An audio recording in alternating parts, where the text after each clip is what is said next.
You think it's murder? I mean, clearly it's murder. What can I do to help?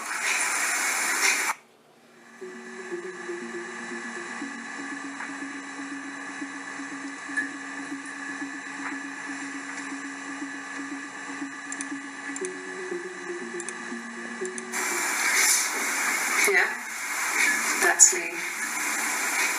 But February, and that was months ago. What's that got to do with Simon's murder?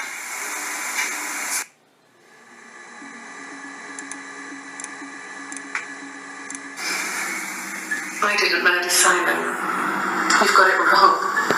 You've got the wrong person.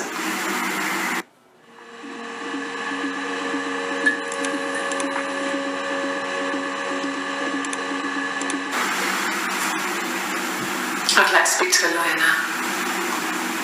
Please. You have no murder weapon. You have nothing.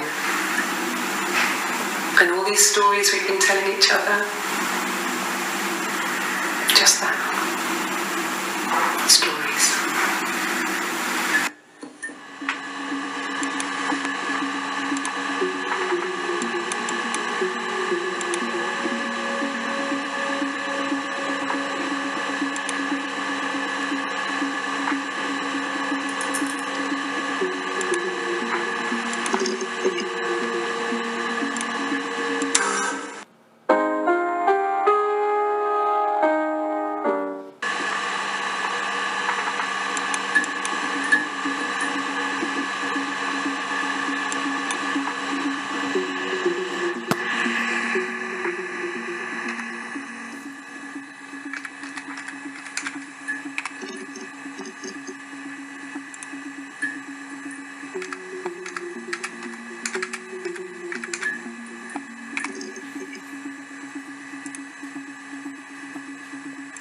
Really?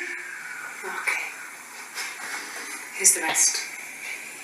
Oh, they laid a body on the doctor. Oh, wind and the rain. Till a fiddler with a fiddle came walking by. Oh, the dreadful wind and rain.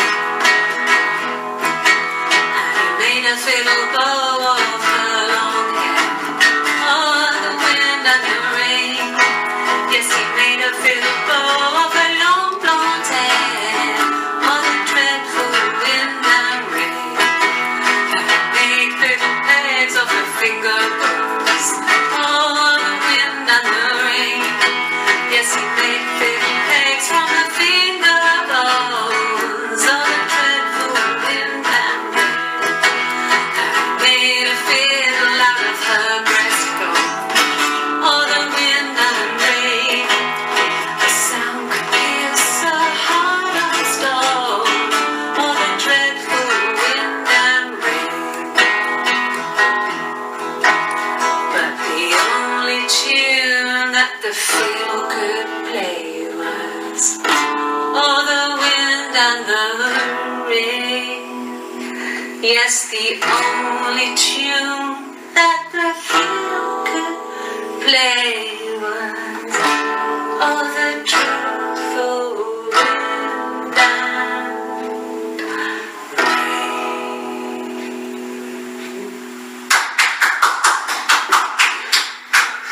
Anything you sing may be used as evidence against you.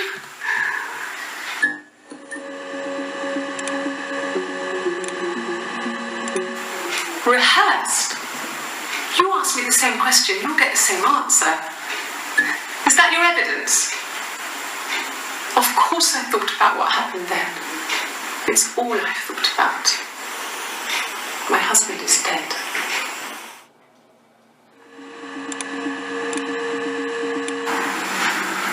Florence took me home with her. Mother hadn't been expecting twins and had a healthy baby. I guess she was just happy for Florence to clean up. Take away the evidence that this was anything but a happy occasion.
third day running you've called me in. I speak to Doug and Eleanor every day. And they say you've been asking a lot of questions about me. Should I be worried? Am I a suspect?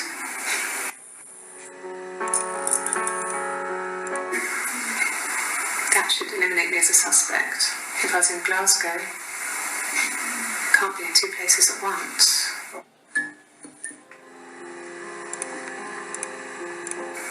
Okay. So you want to eliminate me as a suspect?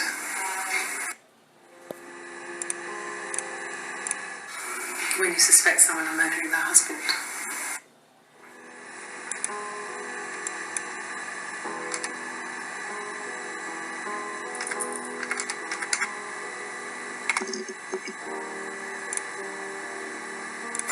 It happened very quickly. We hardly had to talk to each other. We agreed almost silently that baby was what mattered. We'd help each other. We cleaned up. We bagged up the broken mirror, her clothes. They're gone. We took him down to the cellar. We knew we had an alibi, and we wanted the body to be found later. We wanted to have suspicion on us, so we could then disprove it, rather than have it linger. Better to keep the body in the house than risk being seen with it. The watch, that was my touch, to make sure the alibi stuck.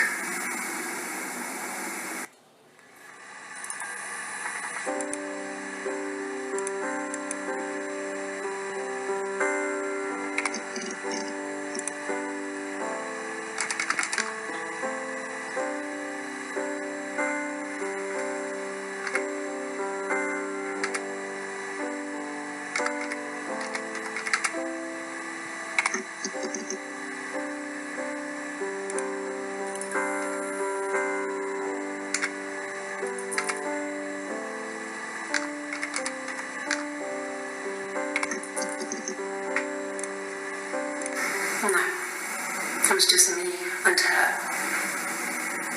It was the name they were going to call their first child. They talked about it and were going to try when it came back.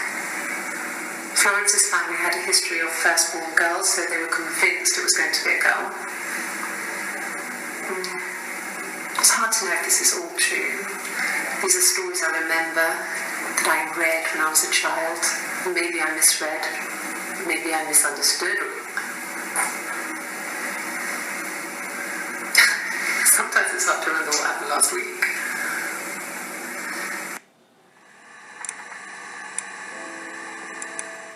Yes, I read a lot as a child and watched lots of TV. Then the doll's house we had, we still have in the attic. It's kind of a fairy castle. We used to play up there and make up our own stories. Yeah, we were 17.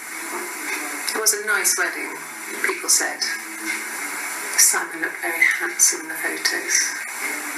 His parents paid for everything, but he's an only child, so it was important to them. It was what they called a shotgun wedding, but if you looked at the photos, you couldn't tell. The dress was beautiful. It looked like Princess Diana's. The train wasn't quite as long, though. There's a great photo of the bridesmaid helping to carry it out of the car.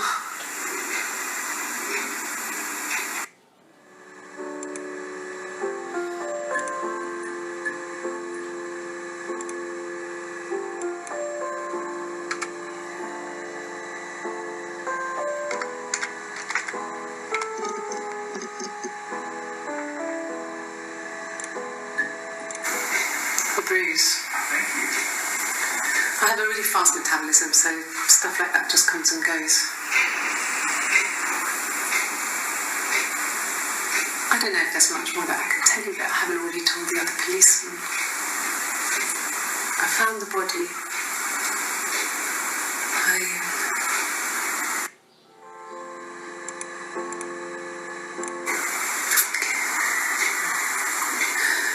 It was after dinner.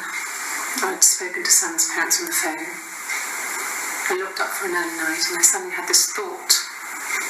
I think it was something his mum had said. She'd been speaking about old stuff, sad stuff, that when we lived there, about the baby. There's some boxes in the cellar, nursery stuff we never needed and I never had the heart to throw out. And I suddenly remembered that when I'd looked down there the week before, those boxes, that pile was in the wrong place. I went cold all over. I went down there with a torch and went straight to the back, and that's when I saw the bin bags. Pulled them open, saw the body. I screamed, and that's when I called the police.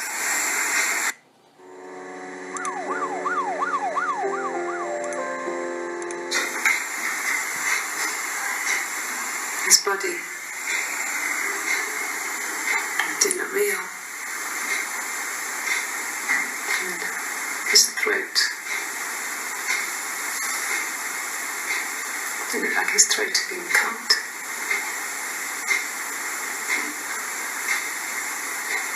And I didn't see his glasses. He has these thick glasses.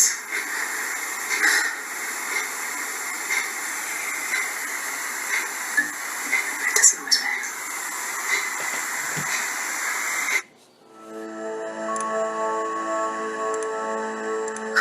Can you imagine? I tried to get pregnant too, but it didn't happen. I slept with so many boys, men. My body refused. I think my period stopped because hers had. I was pretty, but I mean, how could we stay the same now? I felt like Hannah really fucked things up. Set us down separate paths. We had become different.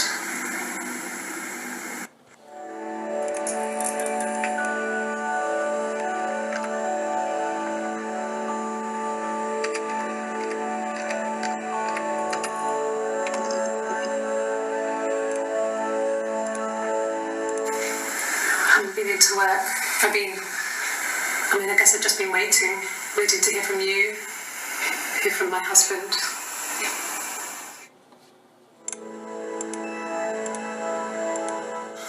When you suspect someone of murdering their husband.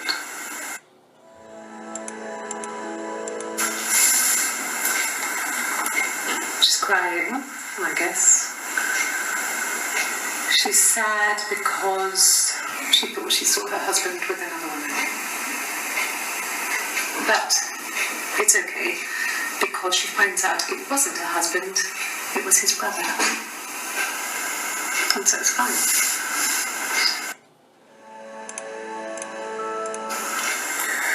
It made me sound suspicious. It's not a normal thing to do to drive to the other end of the country. I wanted to keep it simple. I know it was stupid not to tell you everything. Saying I spent the night in Glasgow when my husband went missing, I thought it would, distract you from what was important. It's different now. There is.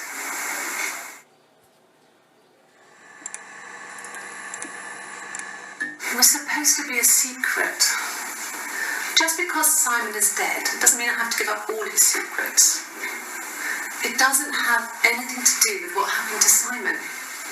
No one murdered my husband because he cheated his expenses for a romantic weekend in Oxford.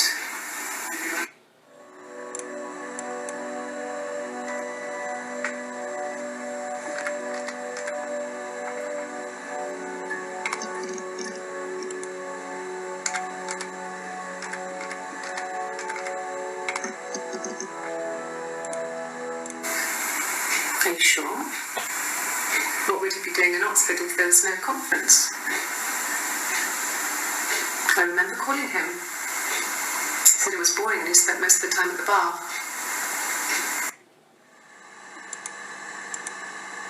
There was a conference. Something to do with double glazing in Oxford?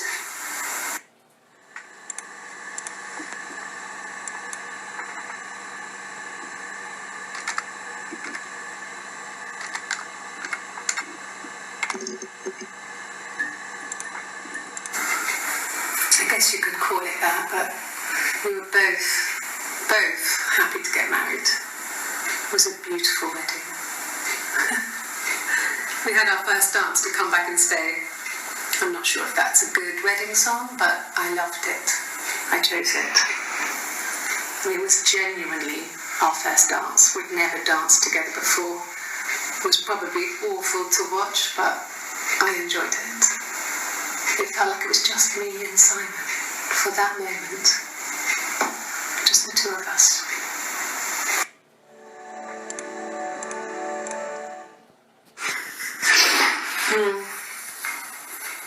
I left the next day, Saturday. I slept for a few hours in the car. And when I woke up, I came straight back. Simon wasn't returning my calls and I wanted to try and make up. I got back to the house and Simon wasn't there. And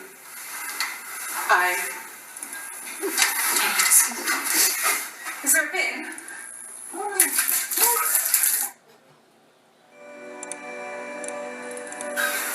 I would have been a good mother.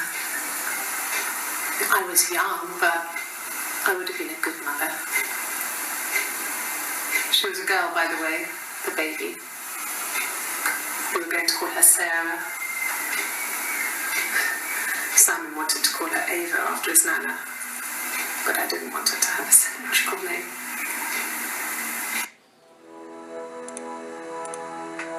She sent him out the house, kicked him out, called me up, crying, and I went round. I guess I had a feeling I could hear something was wrong in her voice, but I wasn't sure what it was. She called me sister on the phone. She never calls me that.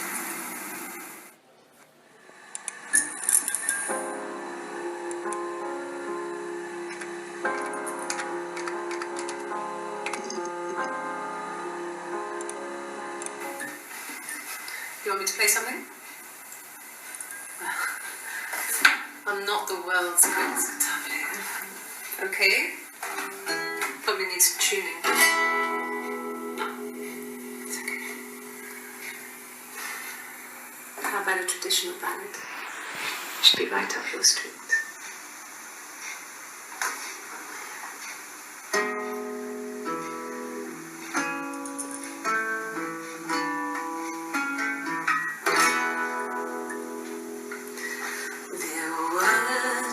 Sisters came walking by the sea.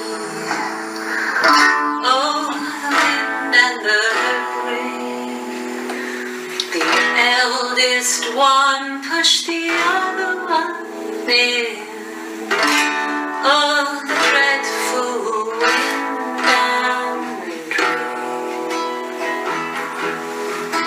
So they both had a love for the captain's son. Oh, the wind and the rain, but he only cared for the youngest one. Oh, the dreadful wind.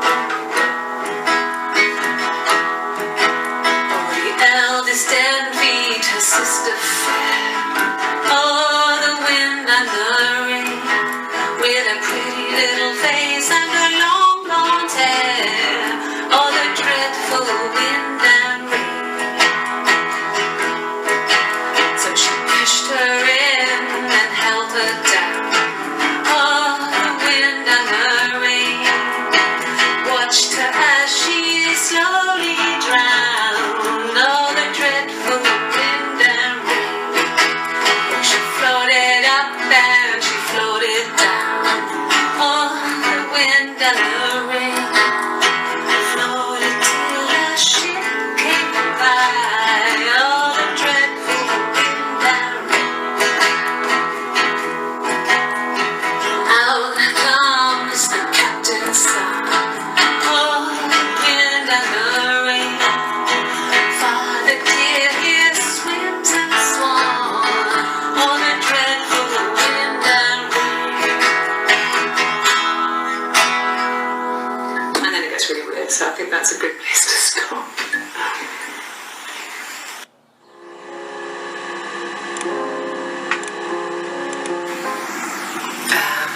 When she went home, Simon had a birthday tea waiting. Afterwards, she told Simon about me, told him I was pregnant. She wanted me to move in with them, this sister he didn't know she had. She knew that instant. The look on his face. She knew.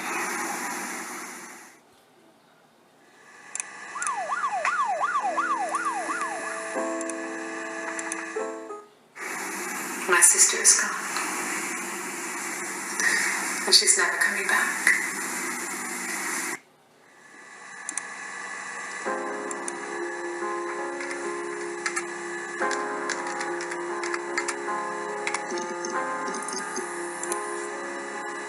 An affair. Simon wasn't having an affair.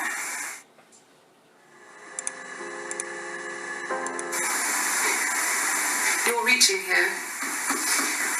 And I don't know why. No, I've never cheated on anyone.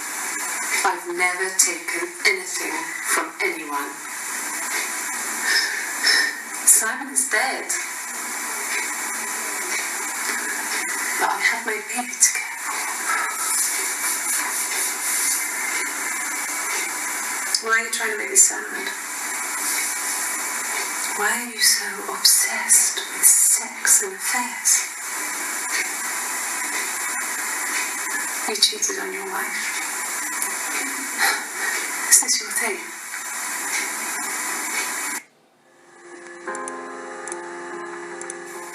And what did your wife do? She didn't kill you. You think I killed Simon because he was having an affair? Well, I didn't kill him. I wasn't even there. I was in Glasgow worrying about whether my baby was still growing inside me. I mean, why would I kill Simon? I loved him.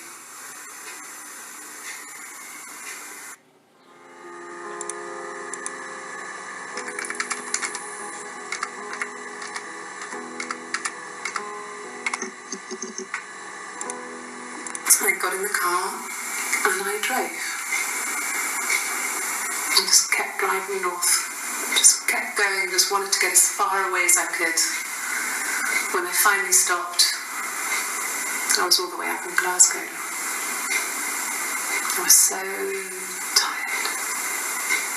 I just had to sleep.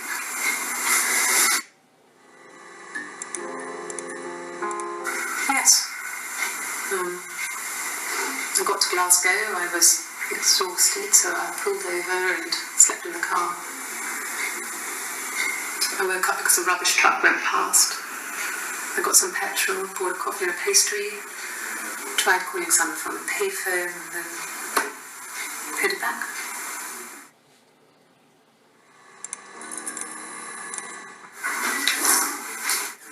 Yeah, that's Simon's watch. It was a gift from Eric. He got it this year. It was a wedding anniversary gift. Steel. It would have been Diane who chose it. She has really nice taste. That time, that must eliminate me. I was in Glasgow then.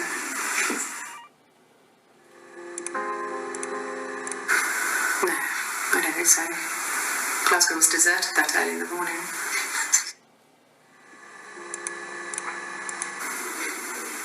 When I arrived in Glasgow, I was exhausted.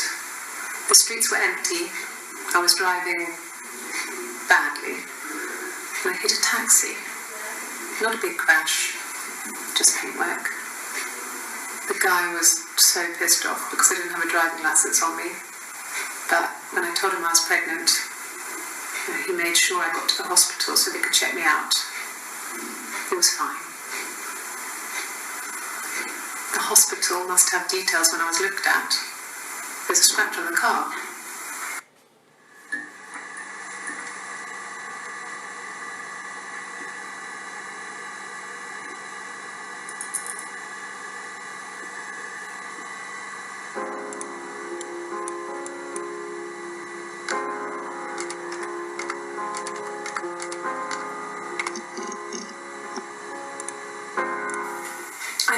it's hard. We've established I was in Glasgow when he was killed. You've spoken with the hospital. Ask the hospital.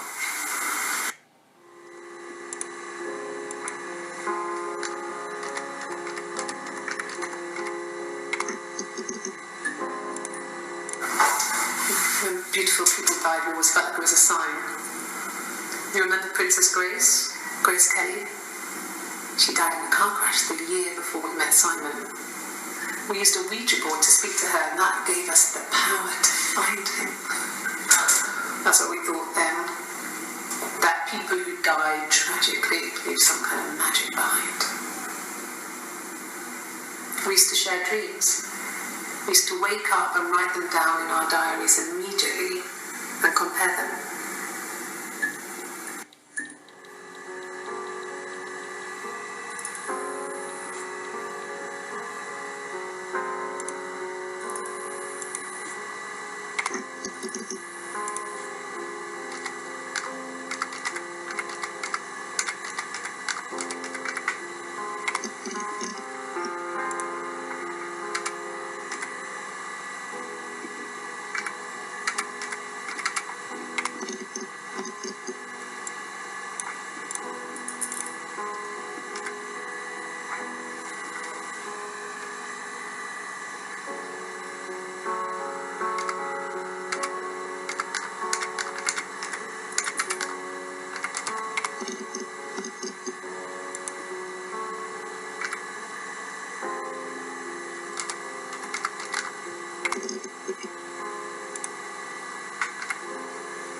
Yes, that would be in his wallet.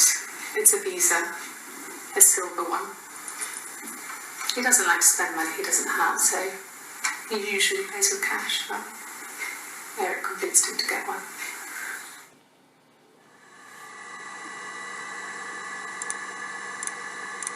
Sure, I think. I do all the bills and paperwork and handle all the money stuff, so it should be easy for me to find. Do you want them dropped off to you?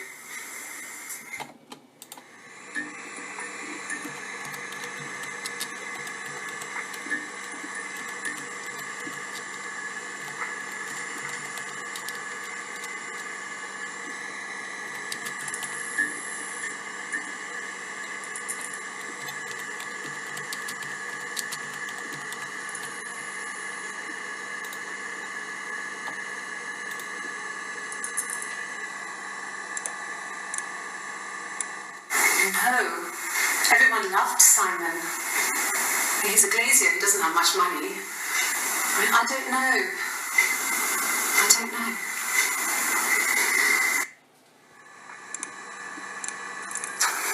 A police station? Yeah. When I was young. We ran away on my birthday. Bob Dylan was playing in London and we thought we could break into his tour bus and have him take us with him. The taxi driver we paid to drop us off, we'd save money, pinched a bit here and there to pay for the fare. He was suspicious because we were so young, so he told the police. So they came and picked us up and took me back to Portsmouth. My mum picked me up in the station. But I again gathered with my friend Eve. So my parents let me off.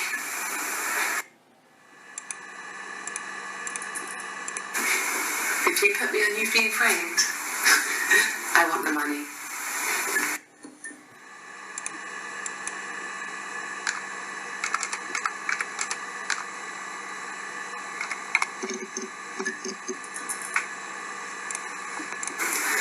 No, he was as shy as me. I asked a friend to ask him out for me. We had our first date at the Odeon in North End. We went to see Risky Business. I had on my one best dress. Simon paid. He bought me a whisper, and I was worried about getting chocolate on my teeth.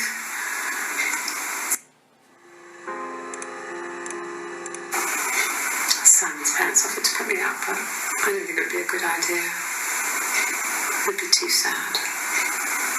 Not right now. I'm staying at a friend's.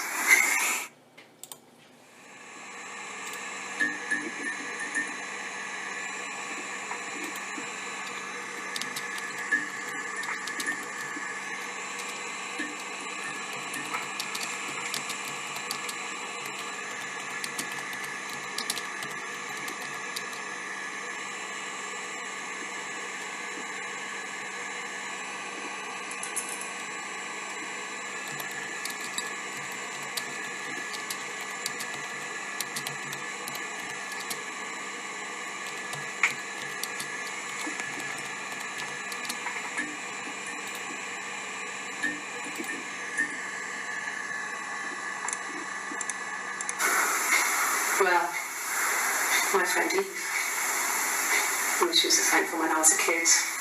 And she was always more popular with the boys, and I used to hate her for it. I really hate her sometimes.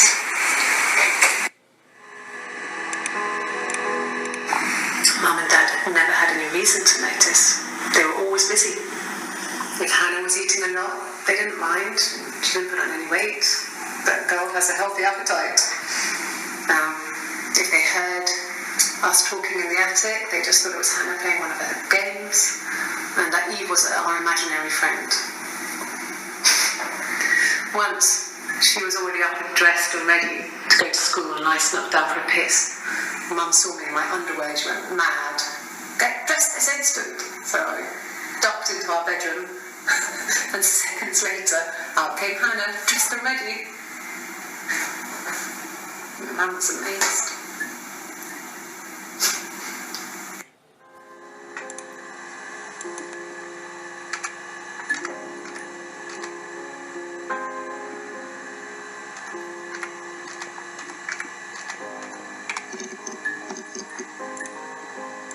My name is Hannah. H-A-N-N-A-H. It's Pandre.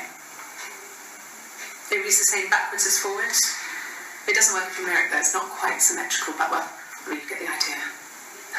Sorry. Hannah Smith, I live at 31 Gladstone Street.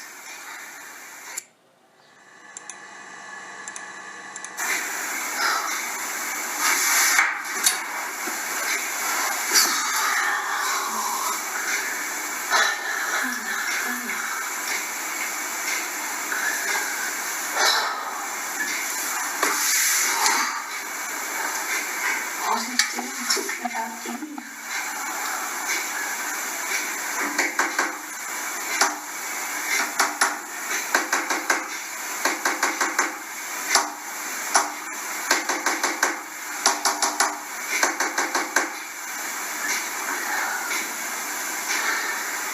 Poor son.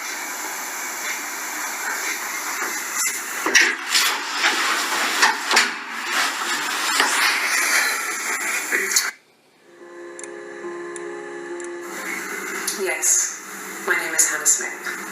Oh, shit. Sorry.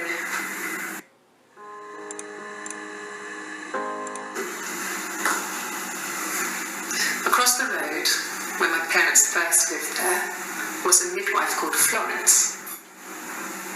When Hannah was born, I was born at the same time. The midwife was there to help. I'd been throttled by the cord, probably wrapped around my neck by Hannah. The midwife told my mother I was dead. But I wasn't. She wrote all this stuff in a diary. Amazing what people will admit to on paper.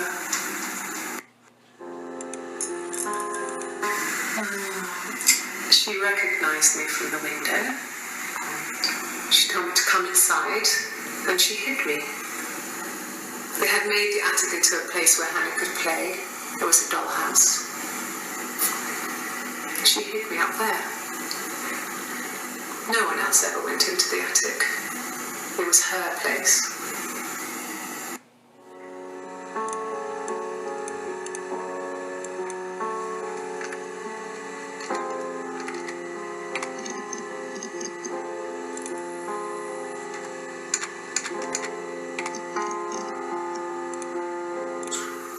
has a wallet, a huge, silly thing, leather, real leather, I think.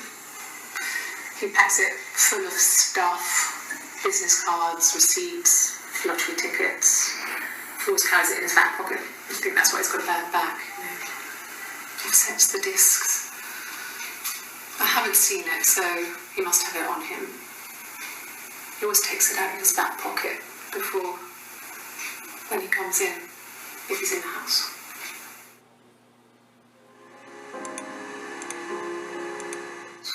Did I pass? Sorry, I messed it up with all that Rapunzel stuff. Do you need me to do that card again?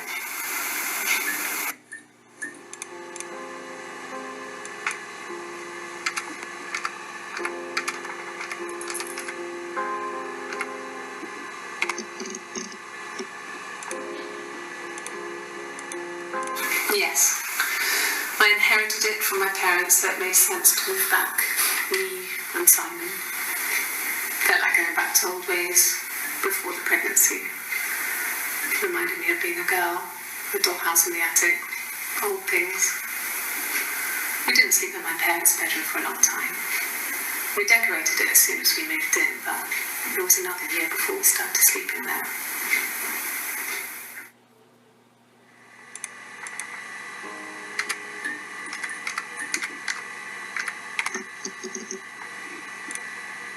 No, he doesn't keep a diary. That's my thing. I've kept one, well, as long as I can remember, since I was a girl. It helps make sense of my day. And when you're forced to put something into words, it just gives you perspective. Everyone's on the same page.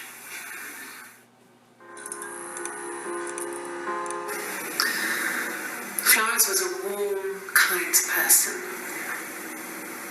But she was broken, I guess. When I found her diary, I also found a biscuit tin with other stuff in it. Older papers, letters, that kind of thing. Her story wasn't there. I never really spoke to her about it. I was far too young to really understand. I guess I just put it together later, once I was older. She had loved children, planned to have a large family, but her husband died in the war. And that was back when you married for life. She never felt like she could marry again. Isn't that strange? She was a widow from her 20s. But, I mean, I guess it was different then. You know, you married for life, and she felt she could never marry again. I guess it was harder, a war widow. One of the dead. I don't know, maybe there was more to it than that. I don't really know.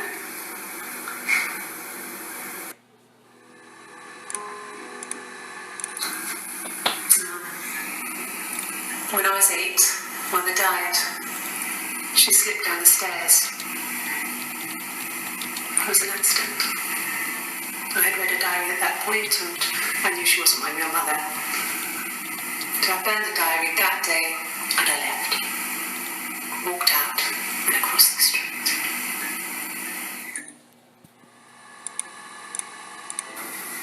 It just became our way of life.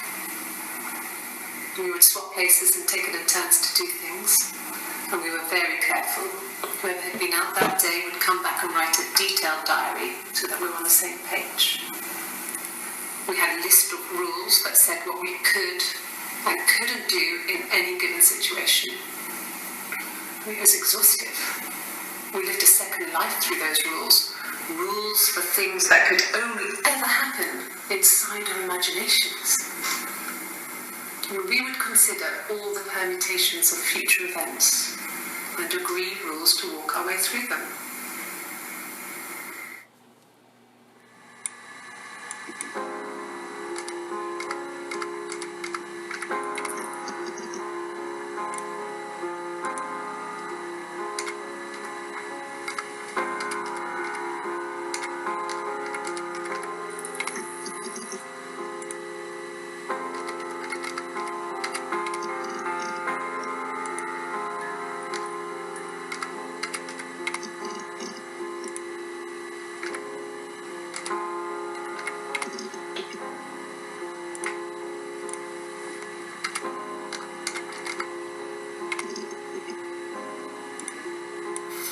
Yes, there's a car that we share, a Cavalier.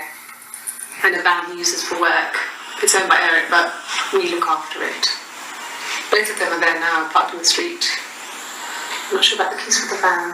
I can look for you when I get back.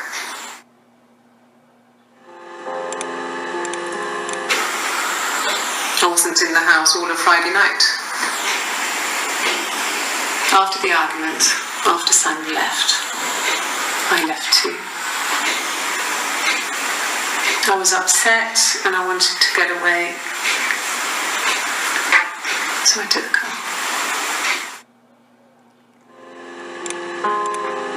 Yeah, and I pulled over and slept in the car. This was just by the side of the road.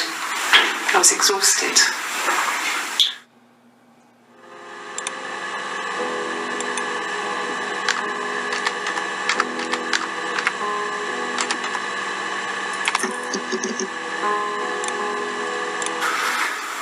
So, it was Friday evening, and we had an argument. He left. On Saturday, he didn't come back. I waited all day. He was supposed to go help Eric out with something on the Saturday afternoon. They had a job. He didn't show. So Eric was ringing on the phone. I checked at the Rock, that's our local. They said they'd seen him on the Friday night, but not since. He still wasn't back this morning. It just isn't like him at all. Still not back by dinner time. It's getting dark again. So I decided to come and see you. His parents haven't heard anything either.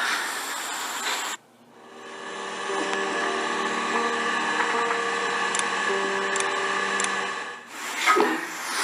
I think he spoke to Helen. She said he was upset about her argument, but I'm not sure what else he said. He likes Helen. He likes blondes.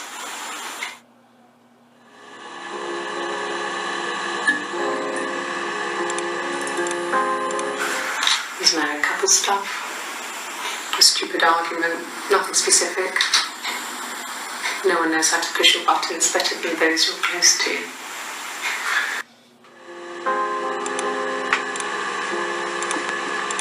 No. I mean, yes, we have arguments, but he never runs off. He always comes back. We make up. It's always that way.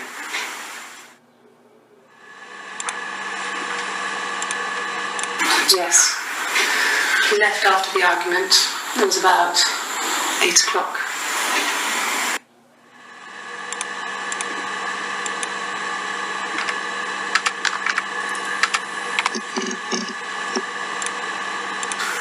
No, he doesn't have any tattoos.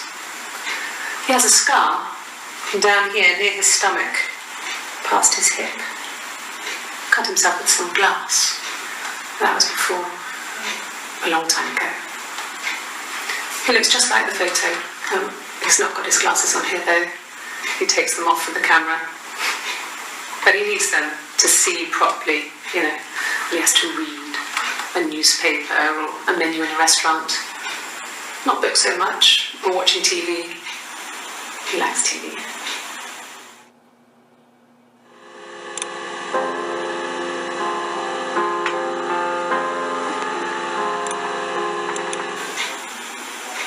A long time. We got married when I was 17.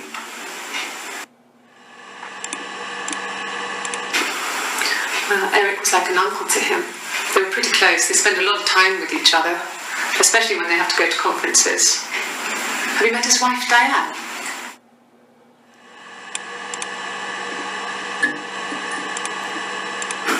Yeah, when I was at school. I worked part-time in the front shop. It was sort of an extended family thing. My dad used to work there, my mum worked there before I was born. I took care of paperwork, filing, typing out invoices, that kind of thing. It was a good job for a girl back then. I didn't work a till or anything, I was quite shy, so I wouldn't have liked to have worked a till.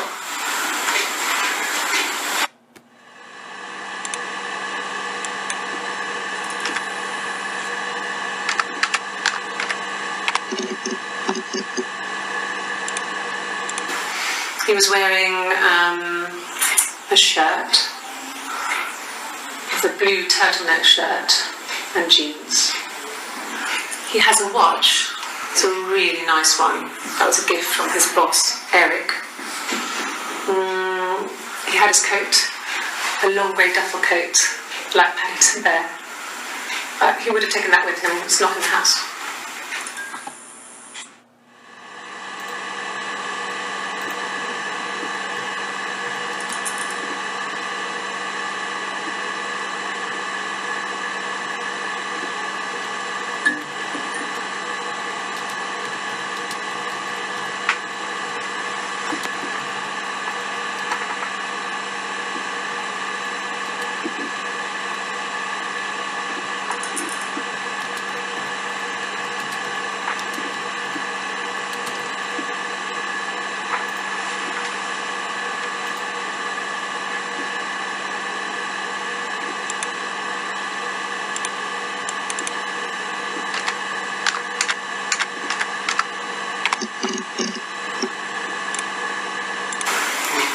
Diana's really nice. She helps out with the glaziers, organises the Christmas party, that sort of thing. They have 2 kids, really sweet kids. She used to look out for me when I worked there.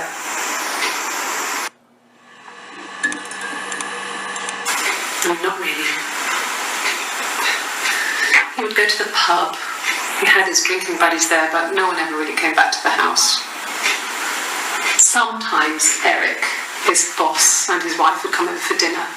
That would be us returning the favour. Diana's a really good cook, into her trendy ingredients. And the last time Simon cooked something off MasterChef, he got the recipe off Seafax, and I did my Lloyd Grossman bit, commenting from the sidelines. I had to find fennel from the supermarket. Have you ever eaten fennel?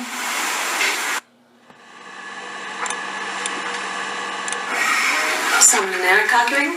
No, I can't imagine they'd be arguing when they get on so well. Unless it was something to do with work. Maybe Simon was being too much of a perfectionist. But I don't know. You should ask Diane.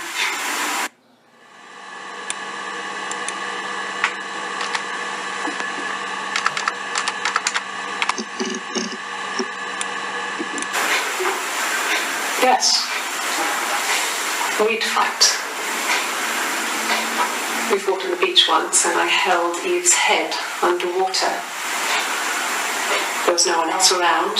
We were at the far end of the beach. And I held her head under and I kept it up.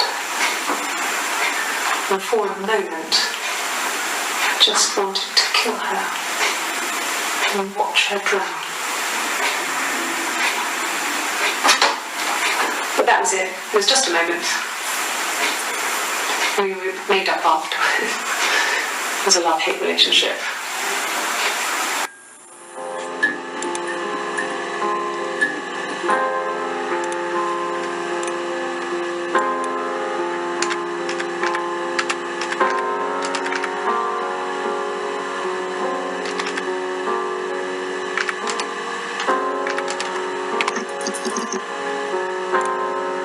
A mobile phone? Yeah. Well, they have one for the glaziers, but it's only for work. I can't remember the number. Oh, it's in the kitchen. I saw it plugged into its charging cradle.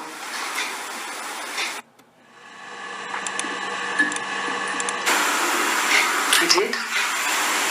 Well, we met when we were 17, both working at the glaziers.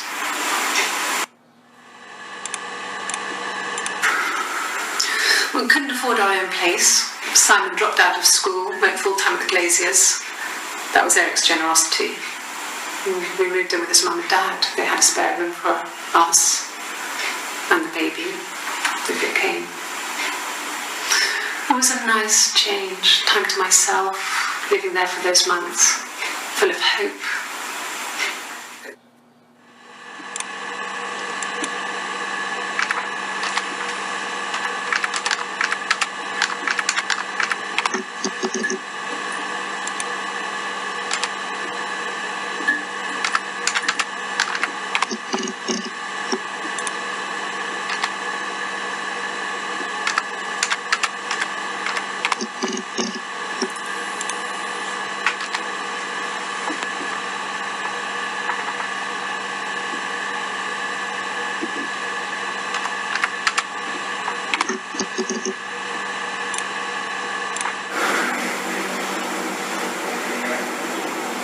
mother called me Eve.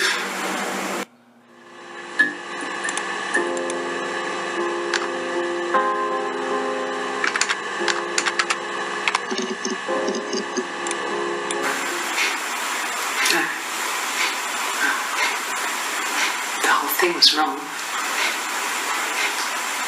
The bags, I think they were from our kitchen. You can probably check that. We never go into the cellar. It's just a place we put things we don't need. Dad used to grow mushrooms there. The bags were taped up. I think it was parcel tape. I think it was ours.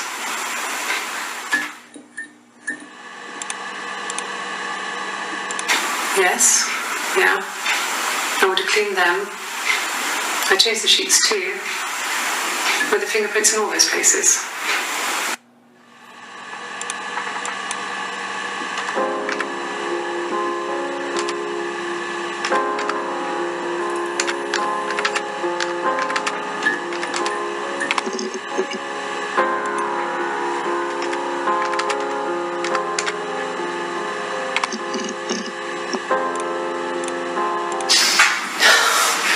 We were obsessed with fairy tales. Not just the pretty ones, but the traditional ones. They were dark and real, bizarre and violent. Felt like life. We had this huge old book that I think Mum must have bought from a library sale. The illustrations had thin tracing paper over them to protect them. They were in colour, shiny plates. At the front of the book was an index of illustrations. We read that more than the actual stories. We'd read aloud the captions and flip between the pictures. There was something intimate about peeling back the tracing paper and dressing the pictures. Rapunzel's hair is cut. The eagle plucks out his heart. The princess pricks her finger.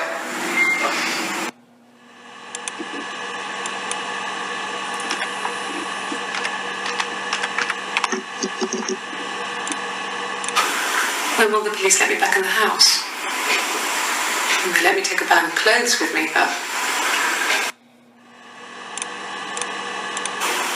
Okay.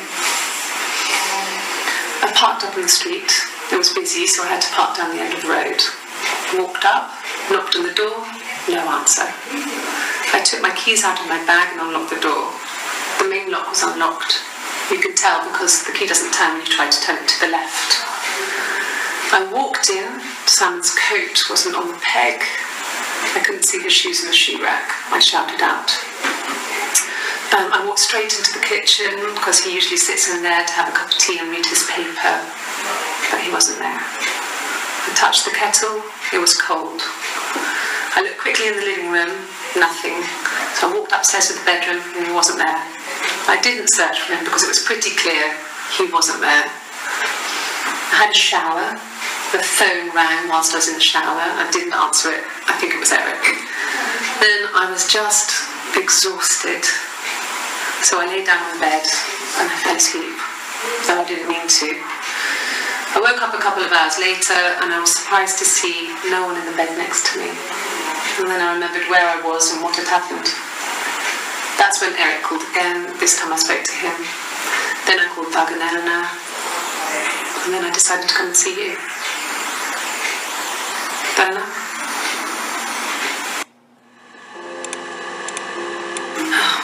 Okay. I parked up on the street. It was busy, so I parked down the end of the road. I walked up to the house. I knocked on the door. No answer. I took my keys out of my bag, unlocked the door. The main lock was unlocked. I could tell because the key wouldn't turn when I tried to turn it to the left. I walked in. Simon's coat wasn't on the peg. I couldn't see his shoes on the shoe rack. I shouted out for him. I walked straight into the kitchen. He usually sits in there to have a cup of tea and read his paper. He wasn't there. I touched the kettle. It was cold. I looked quickly into the living room. Nothing. I walked upstairs to the bedroom. He wasn't there. I didn't search for him because it was pretty clear he wasn't there. Then I had a shower. Whilst I was in the shower, the phone rang. I think it was Eric, his boss. I didn't answer it. Then I came out and I was just exhausted. So I lay down on the bed and I fell asleep, but I didn't mean to. I woke up a couple of hours later and I was surprised to see no one in the bed next to me. And then I remembered where I was and what had happened. That's when Eric called again. I spoke to him. Then I called Simon's parents. And then I decided to come and see you. That enough?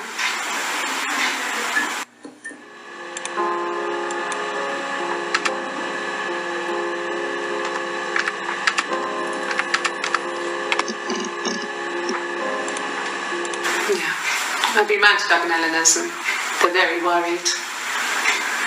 I feel sorry for them.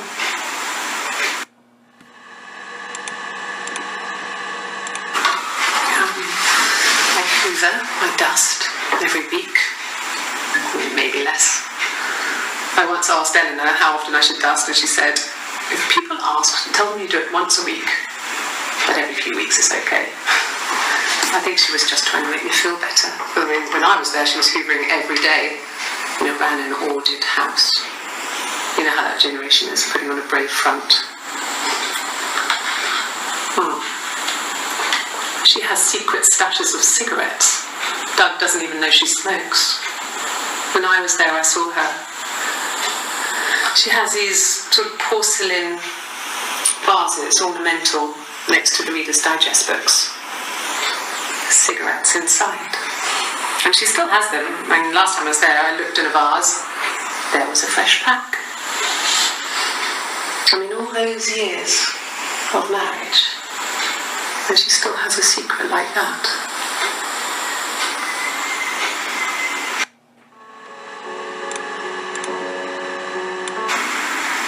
Yeah. 1984 was an awful year in the end. We were living at Doug and Eleanor's. I lost the baby at the end of spring and my parents died in the summer. It was a hot summer, a heat wave. So when they discovered the bodies, it was just awful. Because of the circumstances, them dying together like that, they brought in a lot of police. The forensic entomologist. I had to look that up. It was because of the heat. It was just awful.